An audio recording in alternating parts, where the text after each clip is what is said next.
Hi folks, really good to see so much interest. Delighted to see you all.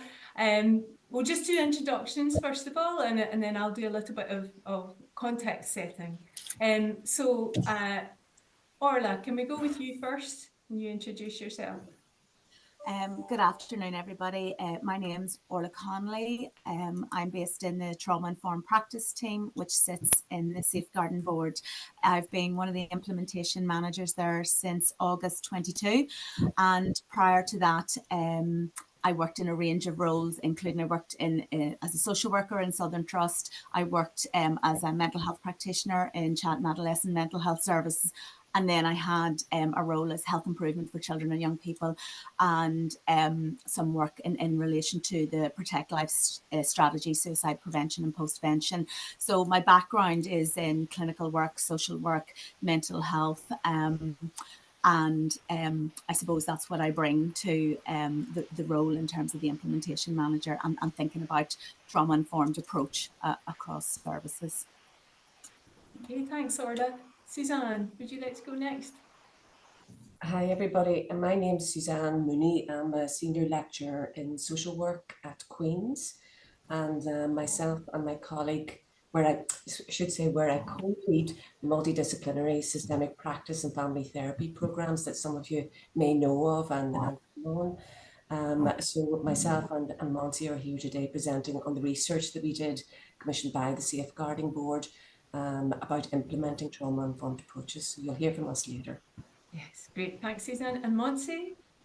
Yeah, I am Monte Pargas, and I'm a research fellow in Queen's, I work with Suzanne on that project. So, yeah.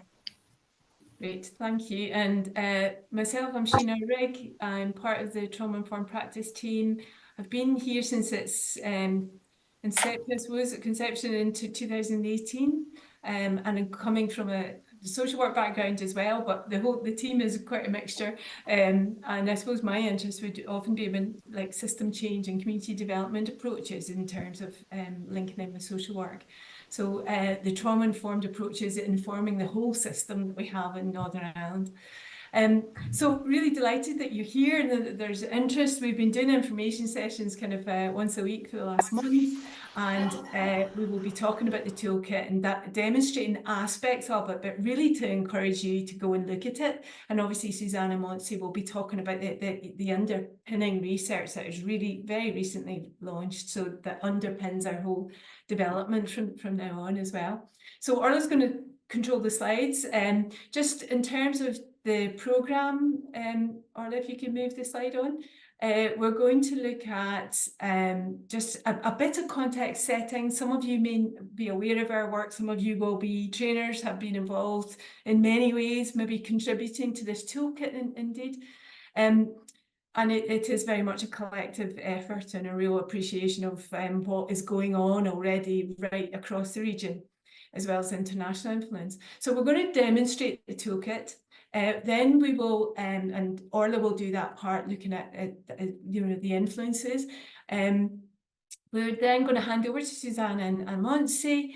Then we're going to chop and change like Billy O. So no getting bored with single voices. Then I'll run you through the organisational checklist, which is now available. It literally, the toolkit and the checklist went live about half an hour ago. So it's very kind of hot off the press. And I suppose that end bit we'll talk about next steps, how to access the toolkit, how to use it, when to use it in a brief way, because we hopefully think it's self-explanatory. So the next slide would just show us the names of the people in the team. So Orla's introduced herself. We also have Aileen McGuinness, we take on different roles, and we have funding through to the end of March for definite, maybe possibly after that, but we're not sure at this point. So Aileen's leading on the strategic side of things and the governance, and Aileen is coming from a community development perspective and a public health approach as well.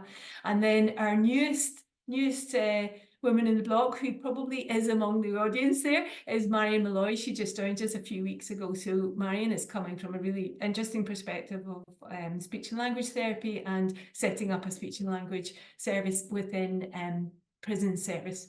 So we have a mixture. We're not all social workers, I suppose.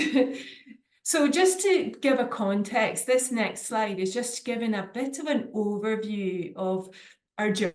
The journey cliche slightly is the title of Suzanne Mooney's research, but it does reflect that we are constantly evolving. This is a developing process, learning journey, learning experience, learning exchange, and developing practice aspects. So this slide is trying to summarize where we've got to over the years. And I suppose way back in 2018, I think before any of us were employed as implementation managers, Queen's did a former piece of research that really laid some kind of ground, base for our work, and to look at what is happening internationally and looking at the research context. So obviously the very recent research by Suzanne Mooney really have built on that and really reflect the journey, and they will tell you much more about that. I suppose initially we were very much about workforce development. So our focus was about trauma-informed practice. How do we raise awareness? And it was very much influenced by the ACEs agenda, the Adverse Childhood Experiences agenda. And I suppose that reflects our journey, that we need to be talking about the positive experiences of children, and not just the adversities. What mitigates against if they do experience adversity? How does it impact right across the lifespan as well? And also, how do we all build resilience? How do we recover? Because there is such a thing as post-traumatic growth, looking at those kind of more rounded aspects. So this, when we're talking about organisational change, we need to think about the positive impacts we can have through changing our policies to be more trauma-informed, and why a trauma-informed approach is important. And we'll come back to that, and Orla will talk about that. So over other aspects of the project, we've trained lots of trainers. Some of them just before lockdown happened, so then there was a bit of terror as we all adjusted to that strange experience for all of us and changing to online. And of course now we're back, hopefully much more in person, but still we've hopefully developed some skills in terms of using this online platform. We've developed many resources that go along, with training, for the trainers who deliver our levels 1 and 2 modules. And our modules are foundation modules. They lay a foundation for people then to develop according to their practice needs, their professional requirements, their, whatever role and responsibility they have. So our modules are our foundation about raising awareness about adversity, how it can impact, how we mitigate against them. And then our level 2 modules then develop that in terms of skills, really recognising what people we're working with, recognising trauma within our colleagues in our workforces, in our organisations as well. And we developed quite a lot of pilots to support organisations implementing right across the sectors. And we've built on that over the years. And I suppose the most interesting things lately have been working on pilots with Trauma Informed Oregon, who are kind of international leading lights. Professor Mandy Davis leading that really collaborative approach. And we've worked with some organisations who have bravely gone through an audit, asking their workforces to audit themselves. And that's not taken lightly. I think that's been a huge learning experience. Obviously, we as a team are learning from those organisations' experiences, and they have learned hugely as well in terms of how to move on in the journey.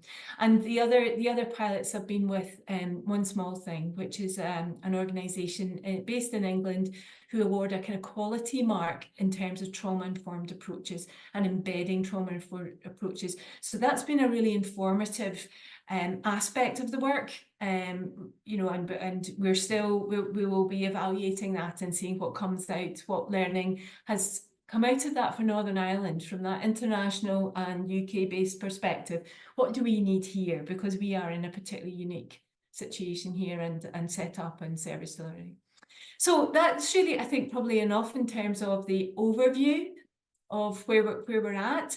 And I suppose the next slide I've already mentioned, and obviously we have researchers here who really refer widely to the international context, but we are not alone in Northern Ireland looking at trauma-informed approaches or embedding trauma-informed approach. There is an international context, and we have, you'll see in the toolkit when you access it, that we have looked, originally we looked very much to Wales for Professor Bellis, who had picked up the mantle of the adverse childhood experiences studies way back in the 90s from Amanda and Felitti, and had really developed that. And we looked to Wales as a comparator in terms of socioeconomic background. But Scotland has really produced amazing resources which are all available to all of us, as has Australia and obviously the United States, way beyond Oregon state and multiple states. So I suppose there's a whole body of an international kind of movement that we are all joining and being part of. And I suppose lastly as well is looking at what we're talking about in terms of being trauma-informed means that we're working in organisations which realise the widespread impact. They recognise the signs and symptoms, whether that's an individual, in a family, in a whole system, a whole team, it can be a whole organisation, and we respond by integrating our knowledge about trauma-informed practice into our policies, procedures and practices. So it really informs the whole structure of the organisation, and we actively seek to avoid re-traumatising people who've already experienced trauma. And that is something that is not easily done. We need to really work at that to make sure our systems do not re-traumatise in terms of our processes. And we need to, the really important point to take is that, you know, trauma may be a response to adversity, but resilience is also possible, and we need to always make sure we balance that if with support and with timely support, and that may be very specific to an individual or the situation, we know that we can build on resilience as well and encourage that. So I'm going to hand you to Orla now to take over. Okay, you can hear me okay, Sheina? Yeah. Yes, yeah. Okay, so what I'm going to do now is take you through the actual toolkit and just talk through the outline of it, the different parts to it, and really try and contextualize this for you all. So the first thing is the toolkit is divided into 6 sections. It's an interactive document, so you'll actually be able to click there on those little tabs at the top. So the first tab is setting the scene, and really that first section is just an overview of the context and how to use the toolkit. The next section too is key concepts. So that's a definition of trauma, a trauma-informed organisation. What are we talking about when we're talking about a trauma-informed approach? The third tab on the interactive tool is the 6 principles, and we wanted to put a spotlight on the 6 principles, and I'm going to talk through what those 6 principles are, and we'll come to that shortly. The fourth tab is evidence. Well, what's the evidence for this? We're going to have Suzanne and Monse do a deep dive into that. Then also in that section, it shows examples of trauma-informed approaches in action across organisations in Northern Ireland. The 5th section is that organisational checklist, and that is a checklist based on 10 focus areas. And the 10 focus areas that we ask people to look at are leadership, learning and development, workforce wellbeing, lived experience and involvement, policy and practice, environment, working together, continuous improvement, resourcing, and evaluation and sustainability. And Sheina's going to do a deep dive into those different areas and demo the toolkit in that section. Finally, then we have a library, which is a suite of resources and references really to help you on the journey. At the outset, we really want to really acknowledge and thank the multiplicity of people who supported us in developing this toolkit. You know, we really want to thank those who participated, our lived experience focus group members. We want to thank the Trauma Informed Committee within the SBNI. We want to thank our task and finish working group. We had this finalised in May, and we did a period of testing over May, June and early July. And we want to thank those organisations who were part of the user testing phase, giving us constructive feedback and suggestions for improvement. We want to thank those who contributed the case studies and examples. Want to pay, really a sincere acknowledgement to the local and the international evidence base, which has informed the development of this toolkit. Particularly, we want to thank Suzanne Mooney and their team, and their work was absolutely foundational, as you will see as you go through this toolkit. We want to thank the designers, our funders, which are the Executive Programme for Paramilitarism and Organised Crime, and lastly, Beth McComish, whose illustrations you will see are infused throughout the toolkit. So this toolkit is really about illustrating how a trauma-informed approach can be embedded across your organisation. We're hoping that it will build awareness of what the 6 trauma-informed principles are and how to apply them in everything we do. As I said, it highlights the evidence base, and Suzanne and Mooney are going to talk on the benefits, the barriers and enablers, because we were aware that, organisational transformations are 3 times more likely to succeed if an organisation identifies their barriers and enablers and puts a plan in place to address them. So that's where that Queen's research earlier this year provides such an important platform for these conversations across all organisations in Northern Ireland. We're going to then, we wanted to showcase case studies and examples, and it is a live document. We want suggestions for improvement. We will have periodic updates, and we will be showcasing other examples and adding to it as a work in progress. So we wanted the checklist, and we really wanted to walk people through each aspect of their journey. The target audience, it's developed for SBNI member agencies and partners, but it can be used by any organisation, any team or any service across statutory, community or voluntary sectors. You'll see there it's designed specifically for Northern Ireland with its own unique structure and context. And it's really to help leaders, workforces, services, organisations to identify and reflect on progress, because we have to acknowledge the significant work that is out there across so many services.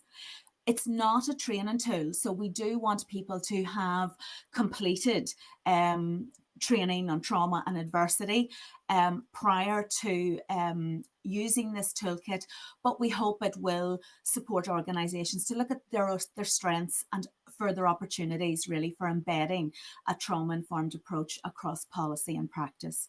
So the key message with this toolkit is it's to complement existing organisational priorities, drive improvement, innovation and sustainable change. So briefly, why trauma-informed? Well, we know about the prevalence of adversity and trauma means that we need not only to focus on the people who seek support, but equally on the people and systems who provide that support. So one of those key checklist areas is that area of workforce wellbeing. Because if we understand adversity and trauma in our workplaces, this can then help us in understanding our own responses and needs and those of the people we support. And the prevalence of adversity and trauma, we also know that our funders, EPOC, have funded a Northern Ireland prevalence study, and we're hoping that there will be feedback in relation to that very soon. So this toolkit is, as Sheina says, about a whole system organisational approach. And if we want to be trauma-informed, we want to make sure we are thinking about trauma-informed environments, policies, systems, and organisations. And I think about my own journey with this. It's about layering up your understanding of what it means to be trauma-informed, what a trauma-informed approach means. So when we talk about ACEs, we are not just thinking about adverse childhood experiences. We're thinking about adverse community experiences, adverse cultural experiences. And you'll see from the quote there from David Labby, adverse organisational experience as well. So it's this whole system approach. It's that strengths-based approach encompassing positive relational experiences and all the positive research out there, which is highlighting resilience factors. So this toolkit is clearly, this is an extract from it. This toolkit is clearly Northern Ireland focused, and it's important that we set the context as being within Northern Ireland. And you'll see from that slide there, the ripple effect and the often cumulative effect of multiplicity of adversity in our society, in our communities. We know the impact of the Troubles affects both past and present generations. And there's evidence that mothers who reported high levels of impact from the Troubles experienced higher levels of distress, which in turn was related to higher levels of mental health difficulties for their children. So this context is absolutely key. And it is this whole system approach. So when we're in this initial section of the toolkit of key concepts, we are trying to define trauma, a trauma-informed approach in the context of this whole system, because there are many strategies and frameworks across Northern Ireland that are working to the same objective. So we want a trauma-informed and public health approach. So we were very pleased that the recent draft programme for government talked about that joined up approach. And you'll see the two extracts there to the right about working to, across the executive to embed trauma-informed and trauma-responsive systems. And the latter, subsequent comment that we will develop a trauma-informed public sector. So this defining trauma and a trauma-informed approach is really what's in that second section of the toolkit, that key concept section, because defining trauma and fully acknowledging the impact of trauma and adversity means that we understand the stress response system, how stress and trauma affect our brain and bodies, how trauma can impact our ability to feel safe and develop trust in relationships, what promotes recovery and healing. And really this key part of the toolkit is about why relationships matter, how relationships are key to human development, regulation and resilience. So this key concept section is all about infusing our understanding of theories, models and concepts related to trauma, adversity and resilience. So just finally on this slide, so being trauma informed in this key concept section is really helping us understand why our early experiences matter, how experiences that are overwhelming can cause imprints if they're not addressed.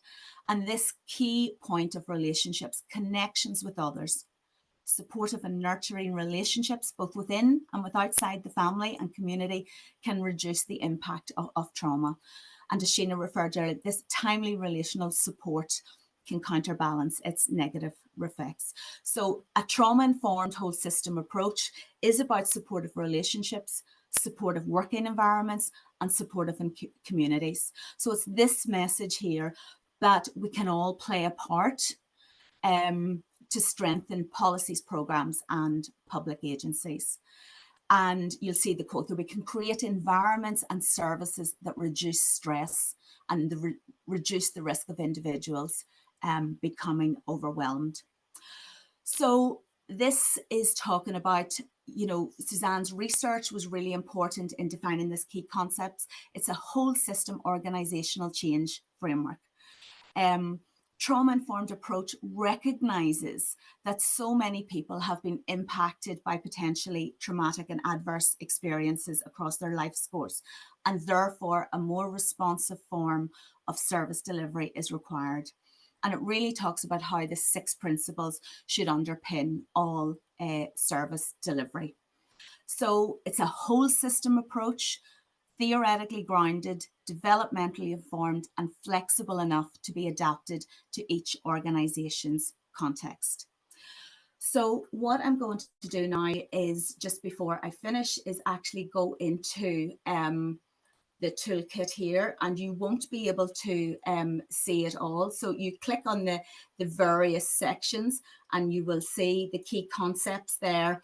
And what you will see is you just scroll the little arrows at the bottom and you just scroll to whatever section you're looking at. And while I'm flicking through it here, we'll be able to put the link in the chat to let you see it at the end of this.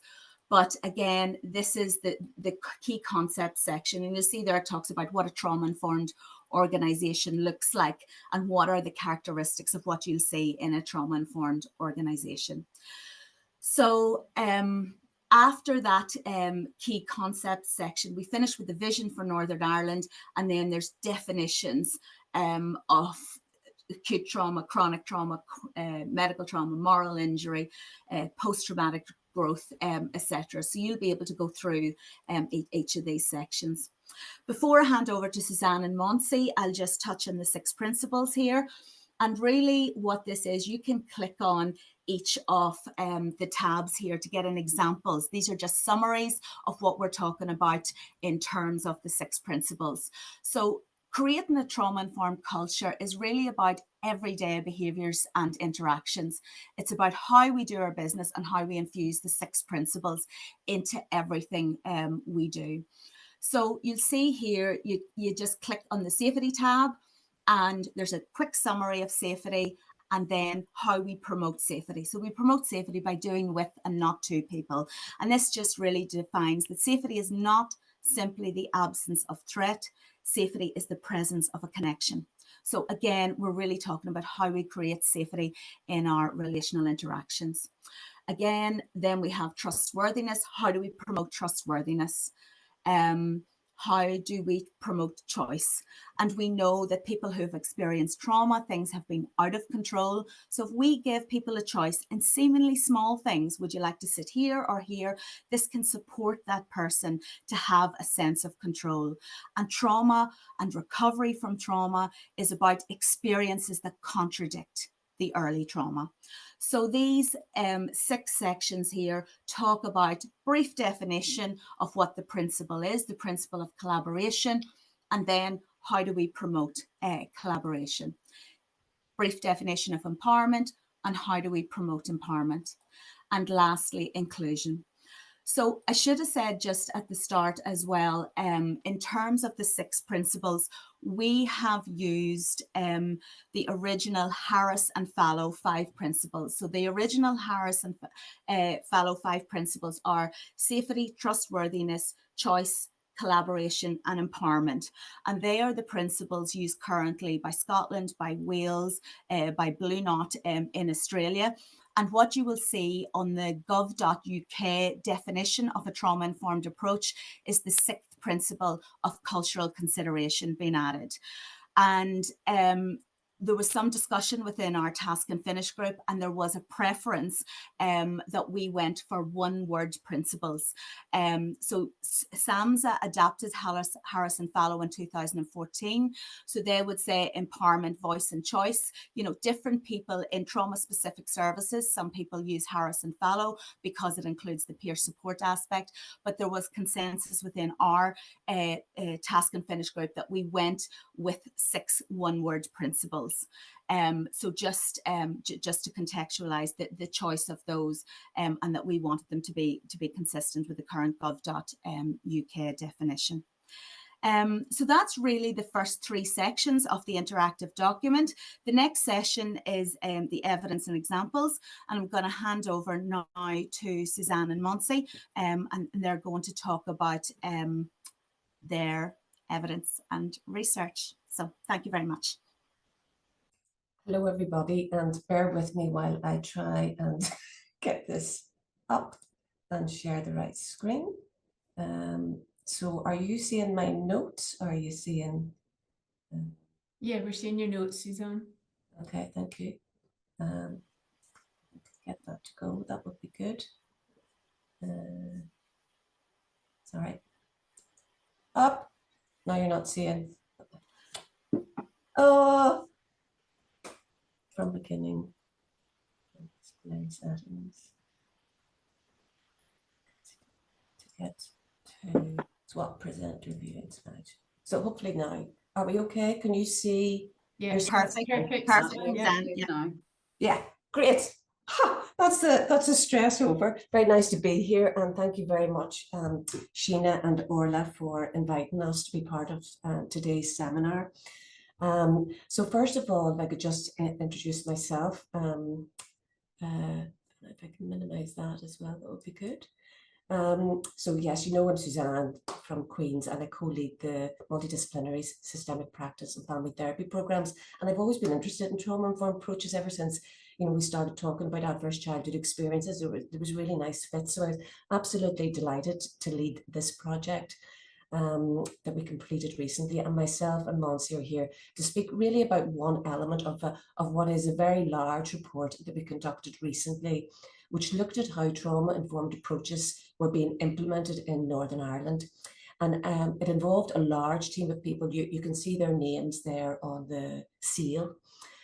Colleagues from social work, criminology, and from nursing, and of course was commissioned by the Safeguarding Board. So now, see, you seeing the next slide, are you? Perfect, Suzanne, yeah. Yeah. So when commissioning the report, the Safeguarding Board asked us to do 5 things. First, we needed to update the international evidence review that myself and colleagues have been involved in, and Sheina mentioned, in 2018. And then we were asked to do some local fieldwork in Northern Ireland. Which became quite big, and hopefully some of you that are here today might have been involved in different aspects of that. So we were asked to map the progress of implementation across different services and settings, to identify what were the key factors that assisted with implementation, as well as the main barriers and challenges. Explore what differences trauma-informed approaches make and to whom, and finally to make recommendations as to what should happen next in Northern Ireland. So in this report, we were seeking to look really at implementation across really different contexts and settings. So we included education, justice, health and social care. We looked at both child and adult settings and different types of organisations. So universal services like schools or primary care, policing, to acute and targeted services, to strategic policy development, advisory, commissioning and governance bodies. So we really were looking at the whole gambit of service delivery. And today we're focusing primarily on the barriers and enablers of implementation and drawing on all elements of the study. Okay, so the first thing we did was the rapid evidence review, and we looked at 30 literature reviews about the implementation of trauma-informed approaches, and we used the messages here to provide a sort of international comparison for the Northern Ireland picture. We then went on to develop a bespoke online survey that some of you may have participated in. And the idea there was to map progress across Northern Ireland. And we got 53 responses, which was absolutely great.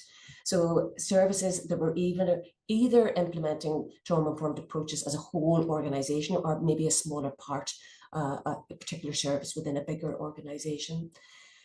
So we got submissions from different sectors, different settings, different sizes of organisation, different target populations, and different geographical areas, which was fantastic. We then went on to do 7 focus groups, where we spoke to 52 senior managers and professionals, and we asked them to assess progress in their different areas of specialism, to help us identify the gaps, the benefits, the challenges, and explore what they thought needed to happen next. And finally, we did 4 case studies, which allowed us to do a deep dive about what trauma-informed approaches actually looks like in different contexts and identify the transferable learning. So these were our 4 case studies, and they were selected from the survey submissions. And we invited them to give us a wee window into what it looks like to put trauma, some of these principles that Sheina and Orla have just outlined. What does it look like to put them into action in very different worlds? What did they do? How did they do it? What did they learn? What advice would they give? So as well as being part of the final big report, these case studies were published separately. And I know Sheina and Orla will talk to you about those later because they've been embedded within the toolkit. Yeah, and just really, again, to take the opportunity to say thank you, because it was so good to get in close and have a look at what trauma-informed approaches looks like in practice in very different services.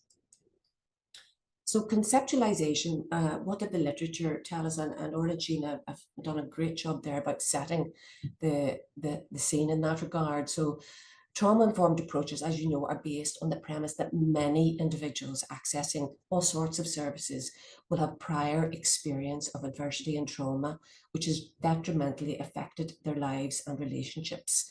So when we were looking at the international literature, many papers use SAMHSA's 4 R's that Sheina referred to, and also SAMHSA's 6 principles for trauma-informed care that you'll see here on the slide.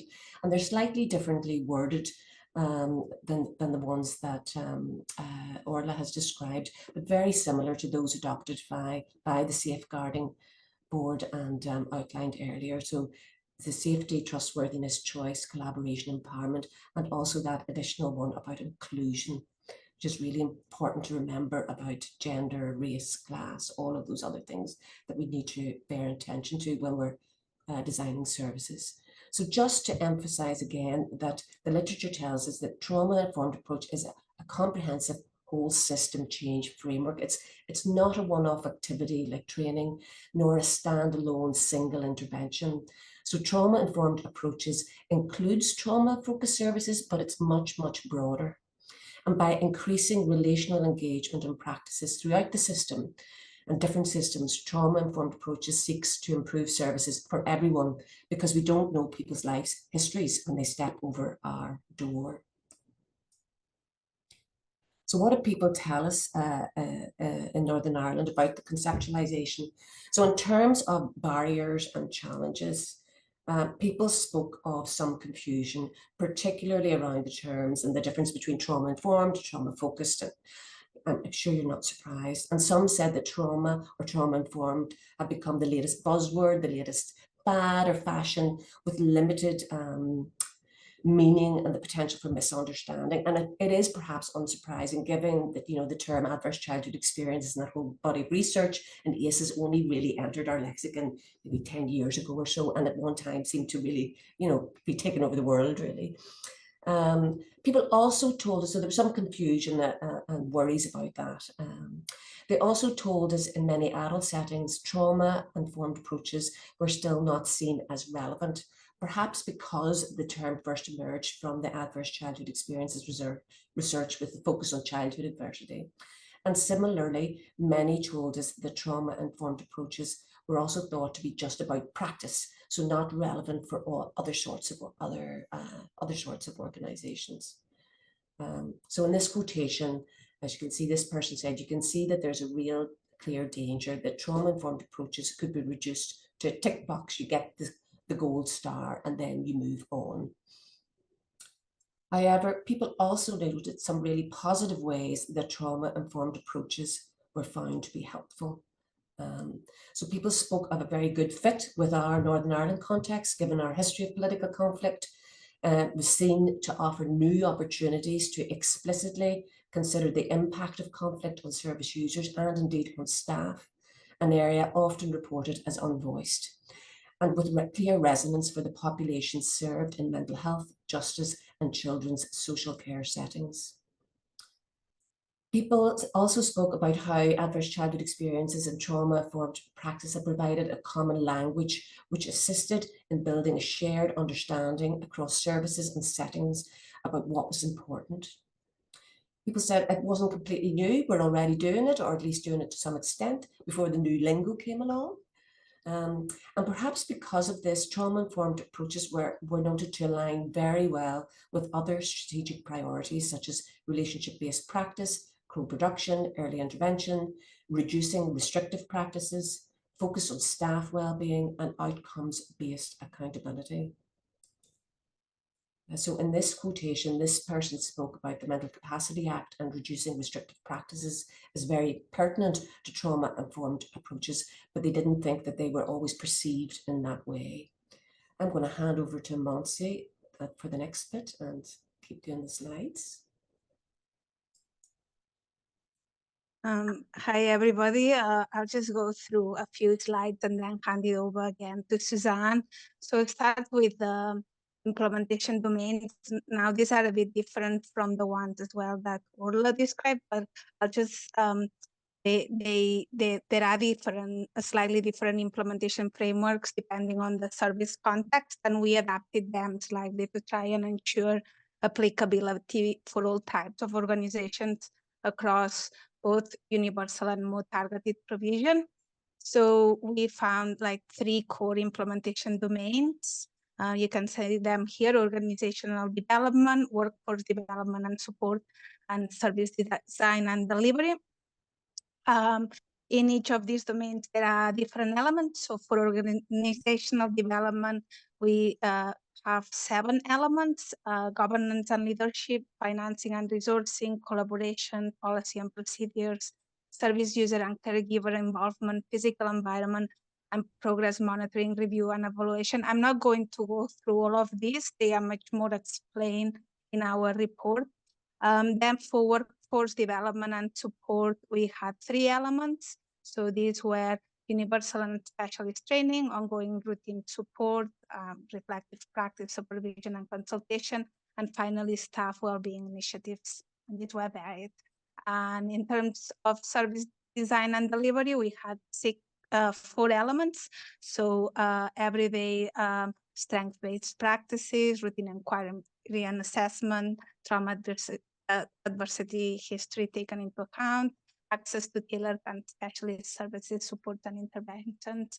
Now, this looks all very neat and tidy, but it's important to note that these implementation domains are not completely separate, but they are very much interlocking, and trauma-informed initiatives require attention in more than one domain to sustain change. So Suzanne already talked about that, but an organization that only did, for example, universal and specialist training wouldn't necessarily be trauma-informed. There needs to be more than that.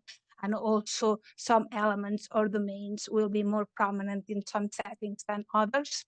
So anyway, I'm going to go through a few enablers and barriers and challenges for a couple of those. So in terms of organizational development, we looked at, like, our research found a few things that helped us on that. So leadership, first of all, leadership buy-in was critical, and leaders were described as having passion, courage, vision, drive, enthusiasm. People noted the importance of leadership right from the top, as well as making connections across the system, getting interdepartmental buy-in at senior level, which was thought to really help with policy development. Then the development, secondly, the development of a shared vision was thought to be also very important to ensure there was message consistency across the organization, so people understood what was changing, why it was changing, and what the goals were. And thirdly, people spoke of creating an implementation plan as well as structures. This could be strategic groups, implementation working groups, etc., and trauma-informed practice champions in different parts of the system to help cascade the learning, support staff, and affirm the messaging. Making a start was also noted as important, and that didn't seem to really matter where, but starting with something like the physical environment training, participation and involvement piece, the important thing was to start and then cascade that learning. Then, as well as enablers, our research also found an important number of barriers and challenges that impeded organizational development progress. So unsurprisingly, first of all, the size of the organization was noted as a challenge when trying to get cross-system buy-in from different departments on different sites and different services.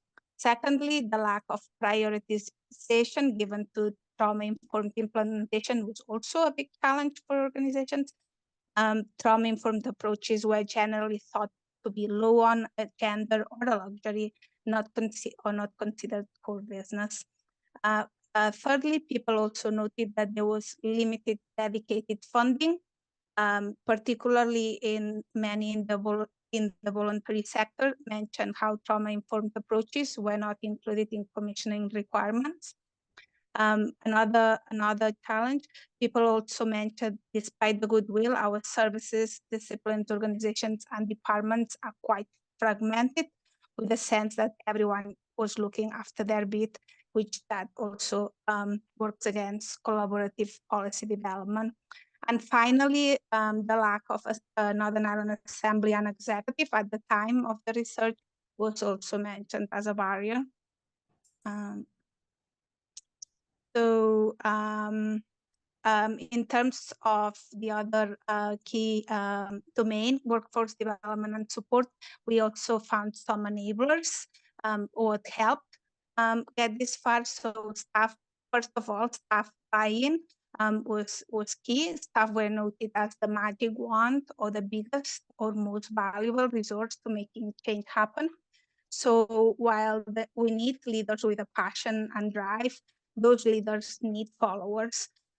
Secondly, staff involvement throughout was noted as a critical factor, so that horizontal leadership, those key champions, trauma-informed champions, together building a collective sense of purpose across the staff team and addressing any fears or apprehensions with all the staff. Sorry, I've lost.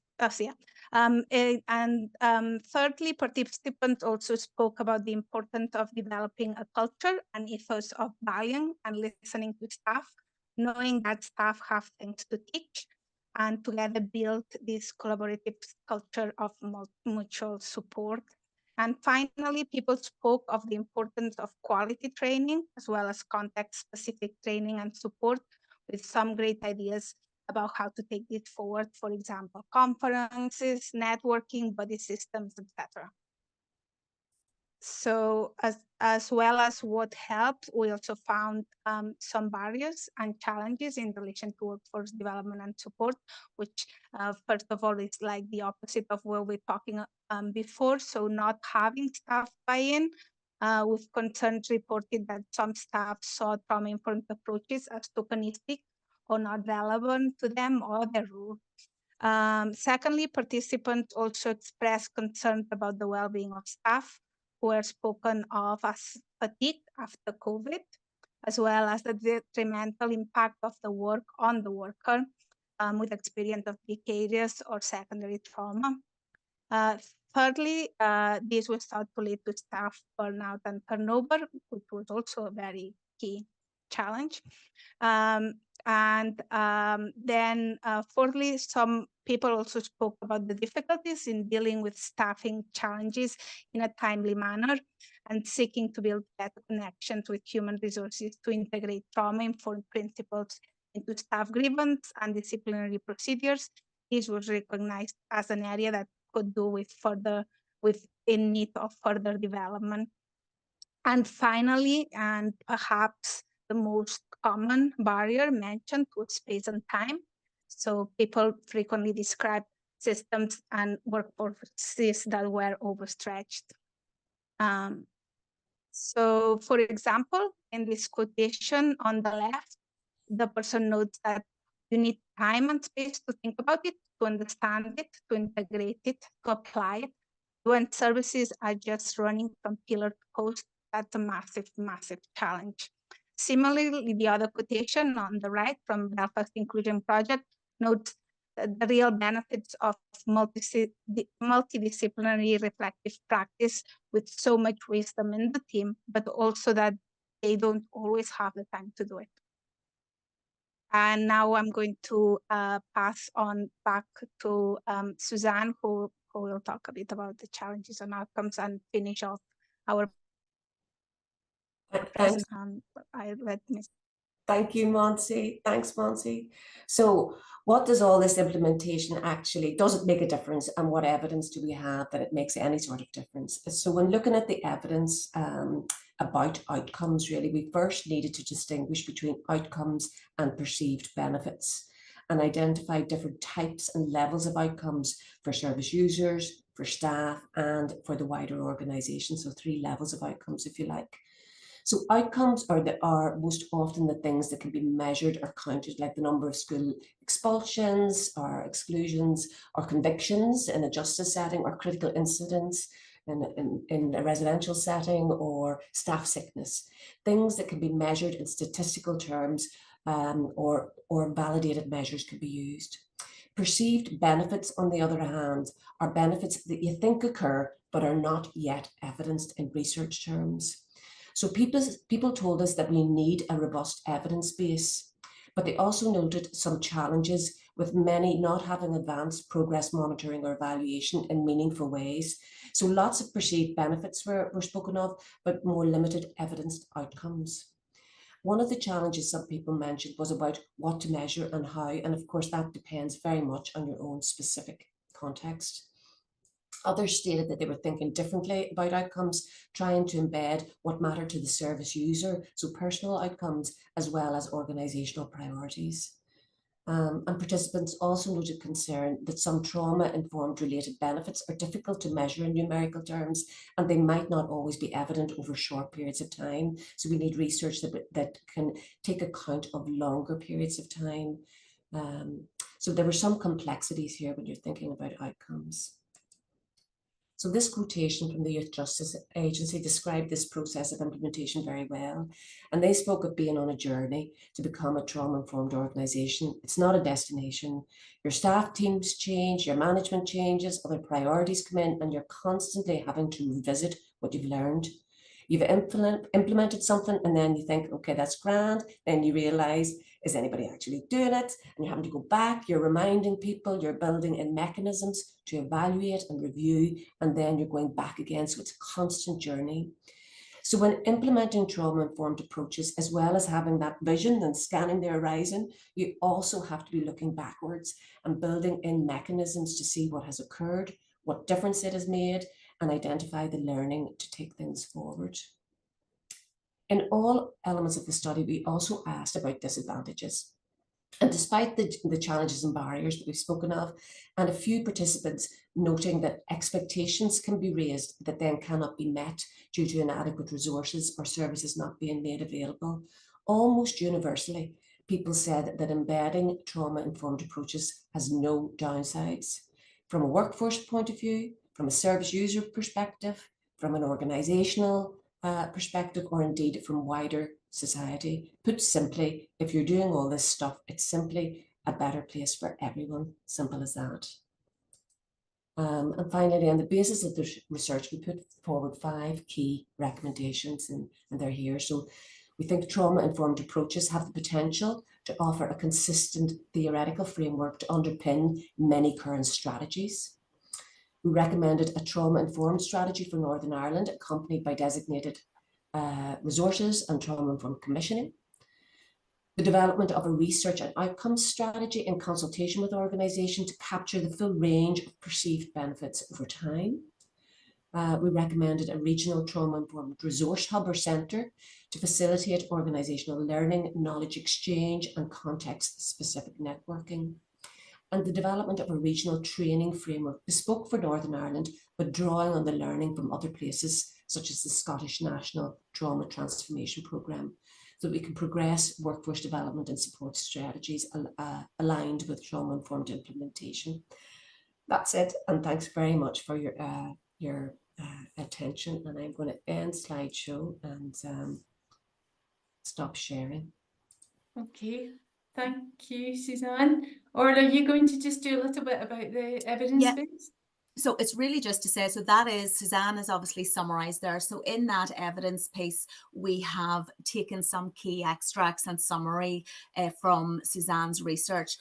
In Suzanne's executive summary and main document, there are tables which are absolutely fantastic summaries of basically outcomes and benefits. So we have put those into the toolkit there. Now, we are encouraging everybody to go and read Suzanne's work, but we have summarised the outcomes and benefit for service users and families, for staff, and for the service and system level. And we've put those tables in terms of those enablers and barriers into that evidence section. So we've also summarised the evidence and just concluded that section with some of the Scottish evidence and some of the links to the local Northern Ireland, really just to acknowledge, you know, that rich local evidence base.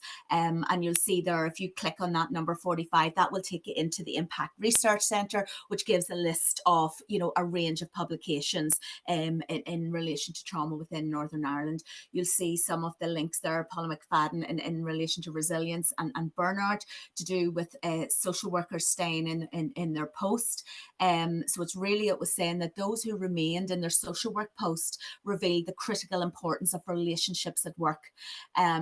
And those called for employer level interventions. So we've touched on some of that. Similarly, we've talked about McLaughlin's study in terms of a trauma-informed whole school approach. And that study was really saying that with minimum training on trauma and trauma-informed care, they noticed a decrease in burnout and more positive impact for the pupils.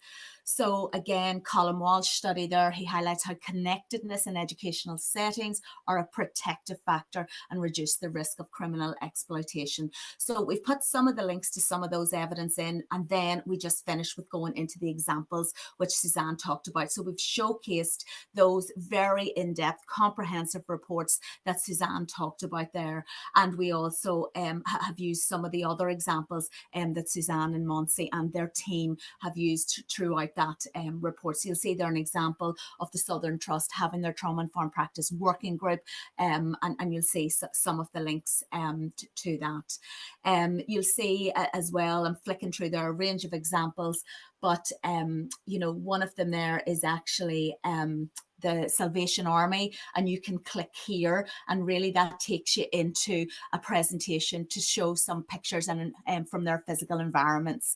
Now there will be additional examples in the supplementary workshops and the specific sector specific topic areas, but I just want to show people that final section of what's included in the toolkit. So Sheina is now going to proceed and share her screen, and she is going to talk about the final two sections in the toolkit. Yeah, so hopefully you can all see that, okay? Yeah, thank you. Okay, so these are just, so we, at the end of the toolkit and integrated into that is a checklist, which people kind of asked for, I suppose, when we were designing this and with the advising, you know, being advised by our Trauma-Informed Practice Committee.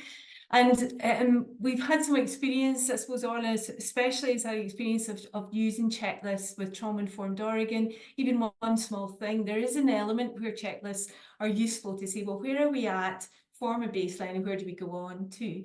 And SAMS, I suppose, recognises that really if you get a thorough measurable assessment, it helps the organisation decide what are our priorities, how do we link these with our strategic priorities, with the financial constraints, with our staffing issues, all the things that we are experiencing right across the system, whichever part of the system we're in.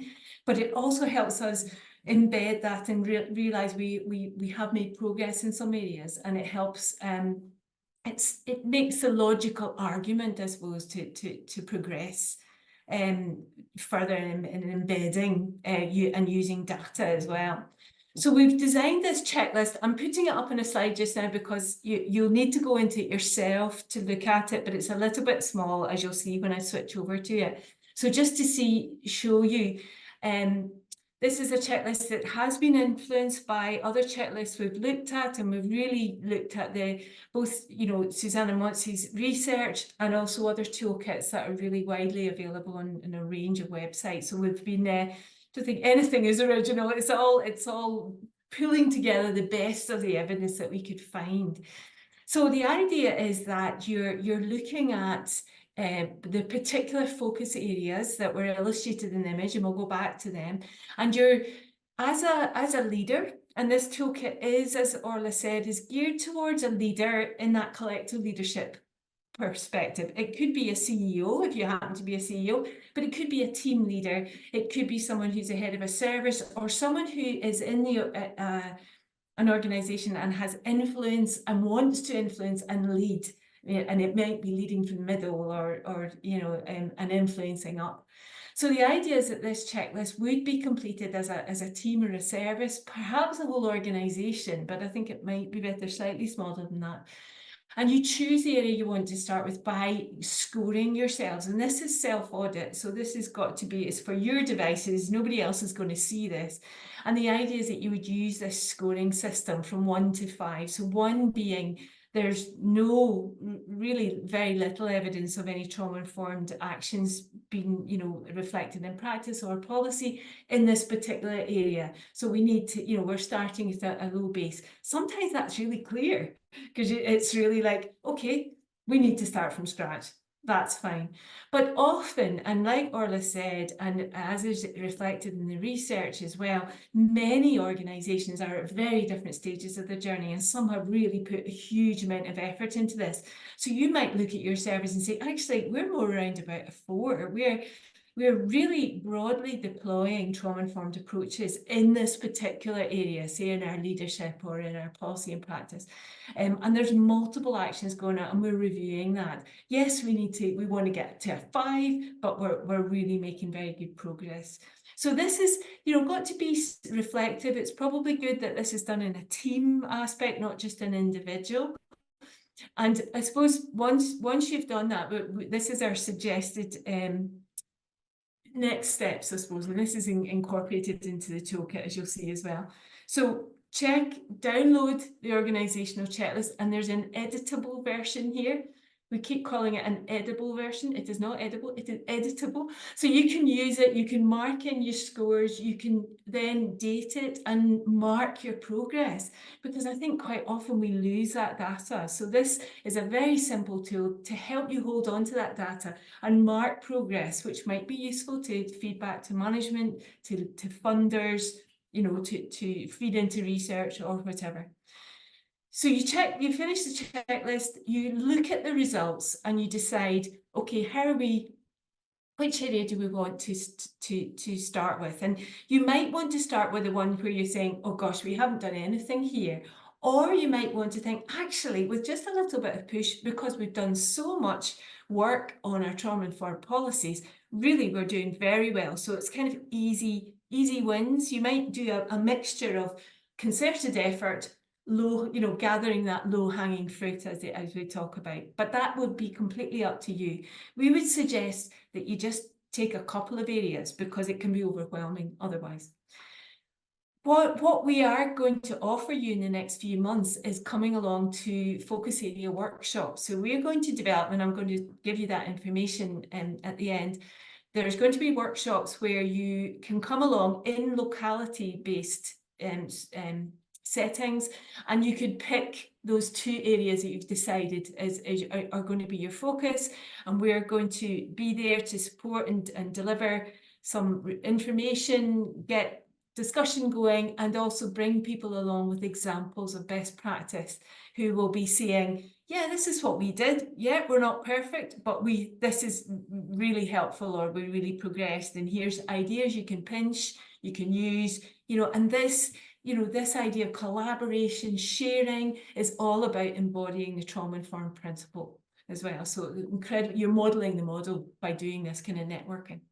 So then from that workshop, the idea that you'll be leaving the workshops with a few points for an action plan, nothing too overwhelming, just like, what are my next steps, 1, 2, and 3.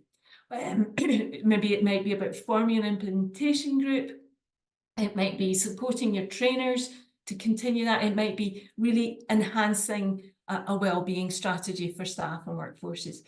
And also as part of that, and an ongoing, maybe from the workshops, from all your connections and partnerships, making sure that the support network's really built and established. So that's why we're thinking about the locality-based. Obviously, some of you might be regional organisations, but we'd explore that as well. So that's the kind of idea. And I'll I suppose demonstrate the checklist now. So I'm going to end the show here and then bring up the PDF. So excuse me for faffing about a wee bit. Now, can you see that, the organisational checklist? Yeah, great, thanks, Orla. So this is the end part of the toolkit, and some of those slides that I talked through are repeated here, these steps. And each, you'll see along the top as well, this is it's a kind of, you can navigate this toolkit in different ways. Orla talked along the top tabs as well in the 6 principles, and then each of the focus areas are in tabs here as well. So you can click on learning and development because that's your particular focus, or policy and practice, or resourcing, or whatever. But each section, each focus area, which is coming from a kind of SAMHSA and guidance, will have a topic, a focus area that you're going to look at, and it gives a bit of an introduction to that, and then it provides questions, and this is where you put in your score. So you're going to be trying to use our kind of sliding scale here, kind of Likert scale a wee bit. Think, you know, senior leaders, yeah, our organisation has senior leaders who are aware of a trauma-informed approach. So we know that their leaders are on board for this. Or you might go down to say, our organisation has created an implementation plan with specific goals, targets to implement a trauma-informed approach. So you might be saying, well, we've started, so we're maybe at a 1 or a 2 in terms of that. So these questions are to kind of get your thinking juices going.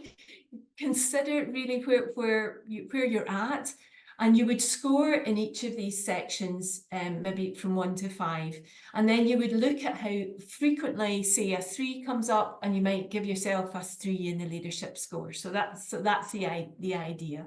And each of these topics, then there's an introduction, a little bit about how you might implement this, and then the next page will be a few questions as well. So it's not huge, but you know, and you might want to do the whole thing and then say, well, yeah, here's where we're really making good progress, and this is where we're going to start, and then pick another level that really needs a huge amount of focus. So each of the sections, the headings, have the same format, with questions alongside. So hopefully that makes sense, and that you can use it and score yourself working along with colleagues and other leaders, or your teammates, or whatever. And we address each of these headings. So leadership, learning and development, workforce well-being, lived experience and involvement. So I mean, thinking about, you know, how much work probably many of you have done in terms of PPI and participation. Looking at policy and practice, how can we review and implement new policies? How do we look at the impact, and asking those questions, and making sure that we have, you know, ensuring that we're covering all our kind of Section 75 requirements. So there's so many of these aspects that are already influenced by legislation that we have to comply with, or indeed strategies that we're striving to comply with and to embed. Environment, we've talked very broadly about environment, because it's not just the physical environment, but it's the cultural environment, it's the psychological safety, it's those aspects. So there's questions there. It is about physicality as well, looking at our signage, and you know, how you make what best use of your building you can. Working together, again, questions at the end. Continuous improvement, with questions at the end as well. Resourcing, and evaluation and sustainability. So that is the idea of the checklist that goes through all of these aspects of the focus areas. Oops, I'm showing you my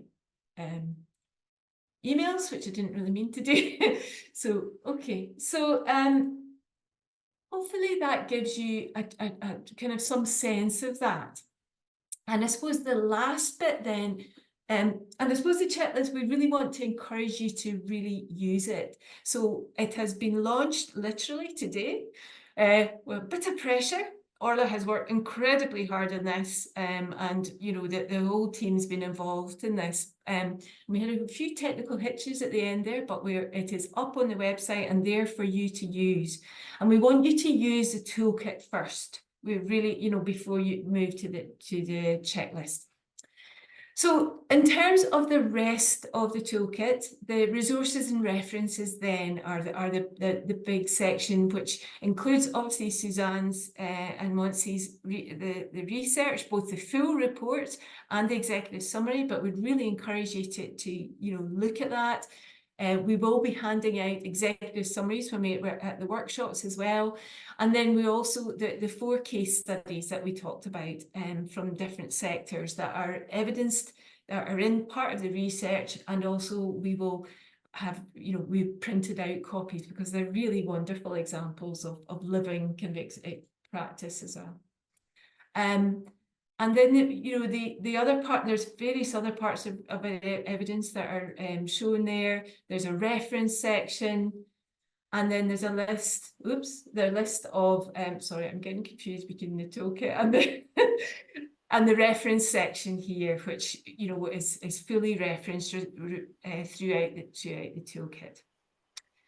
So, I suppose in the last part, Orla mentioned this already, but the idea of this toolkit is that we're wanting to look at systemic change and bringing about positive change in Northern Ireland. And there are so many strengths within our society, as well as obvious adversities and trauma as well. But when we think about the changes in society and a real systemic change, these are the kind of things we're aiming for, that we have a trauma-informed public health system, that we have compassionate communities, that parents feel supported, that we have, well-being strategies for all, whatever the age. So this is all the kind of positive stuff that is what we are aiming for.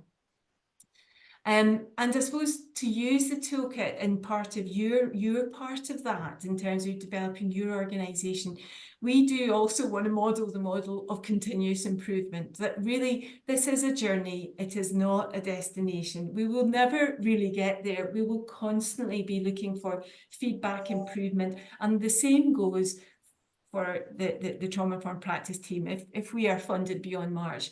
But the toolkit needs to be living and breathing and needs to keep pulling in your examples, and we can start, we can continue to develop it as a resource for everybody to dip in, to envy, to go, oh, I think I'll go and chat to that person because they did a really interesting piece of work. But also, if there's anything you want to give us feedback on about the toolkit, about its usability, about its accessibility, to share your own feedback and examples, because we've used lots, but there's many, many more. We really want you to contact us and share. So our contact details are there. So the workshops then, we have got them all planned, well, nearly. We've got a fair bit of work to do, but this is our strategy. We really want them to be in person. We want you to come along to specific sites. So we're going to have them in trust areas, but obviously these are for everybody to participate in. It's just come probably to the local ones so you can connect with people you already know and make new connections and form collaborative networks. So the idea is that we're going to do half-day sessions, 2 in each trust. Usually they're kind of mornings, a morning and an afternoon, but I think we had problems with location in terms of the Western Trust. They're both afternoon sessions, but you will be able to link, we will send you this, the PowerPoint, you can link through it, but also this is on the website as well. So you can register for the particular area that you want to go into and the particular date or afternoon or morning that suits you in your area. And then once you click on that, you will be taken to an MS form and you will select which workshops you're going to do.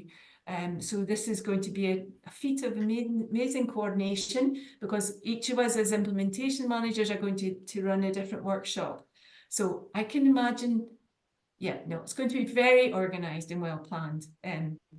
But there will be people going, oh, I don't really want to go to that workshop, I want to go to that one now. So there'll be all sorts of things like that. But I suppose it's trying to kind of support yourself, support your organisation by choosing which event you and which workshop you sign up for.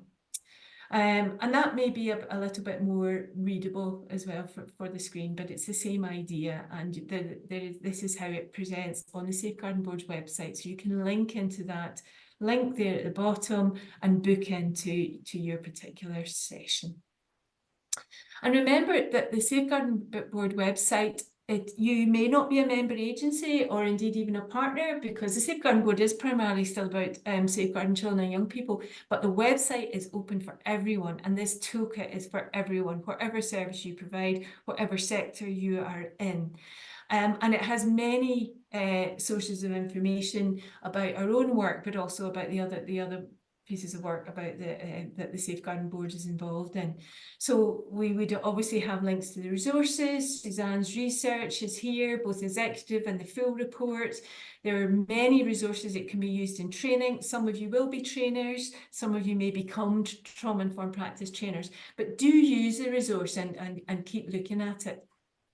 In terms of training, this is, we're going to update our training brochure. The link on the Safeguarding Board website will still take you to some of these resources very effectively, but it's just getting updated. So many of our resources are getting updated. So Orla's working on this.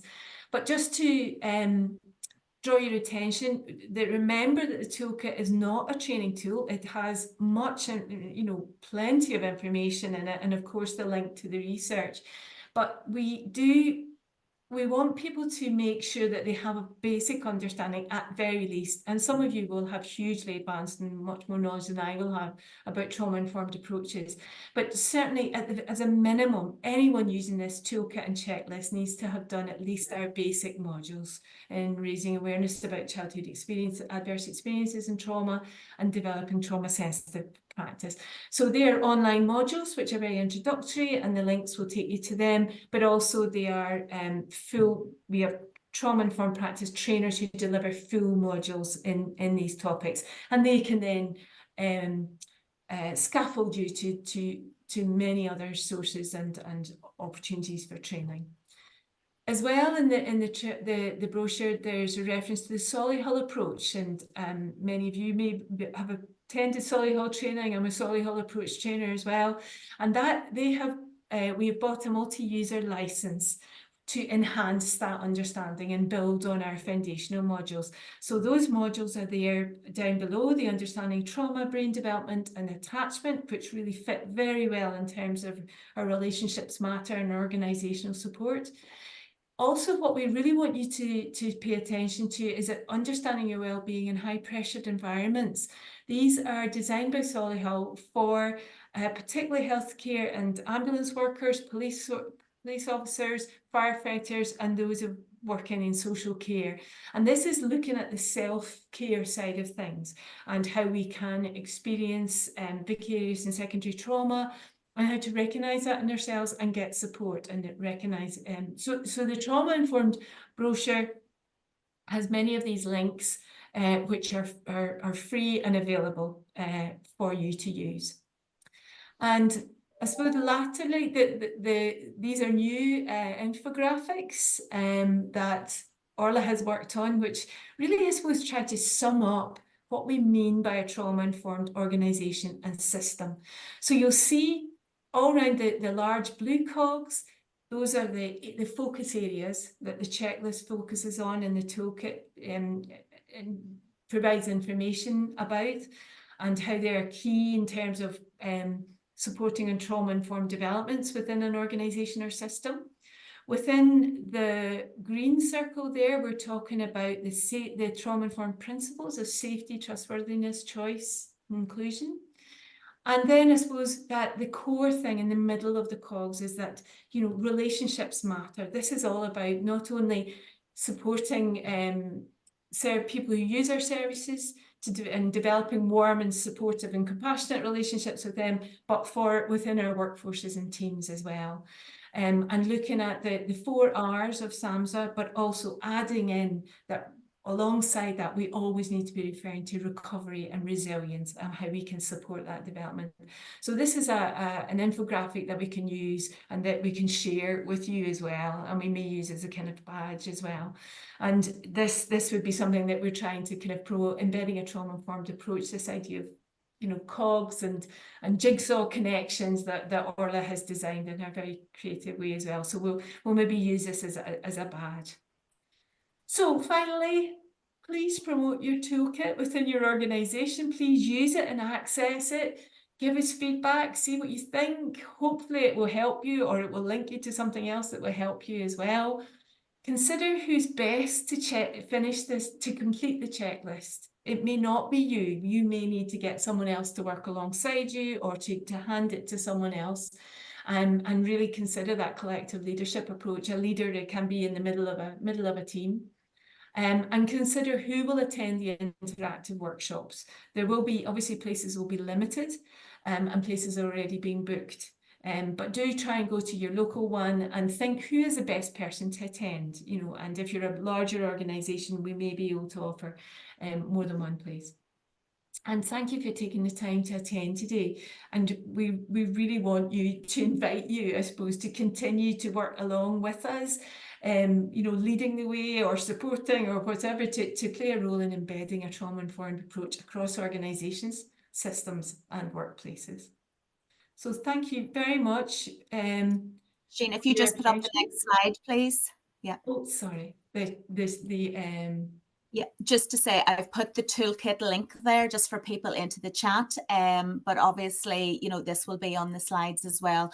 I've also put in the workforce, the registration for the workshops as well. So that link there takes you directly to where to download the toolkit. And what you do is really, all you need to do is just put in the name of your organisation and then click download, and you will get the download button for the toolkit. The link for the checklist is on page 60. I think I'm just going to check here.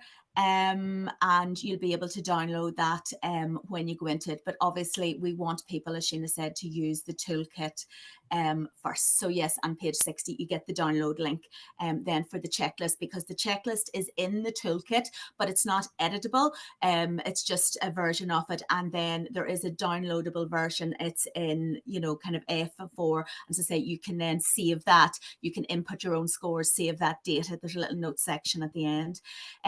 Certainly get in touch with myself, Sheina, Marion or Aileen, any of the team. All our details, contact details are on the website, and happy to take any questions.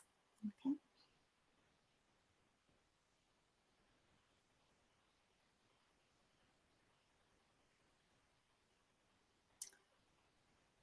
Can I just say well done? I think you've done a fantastic job. It was really interesting to hear you speak about the toolkit, because of course I know the toolkit, but I haven't really seen it and all its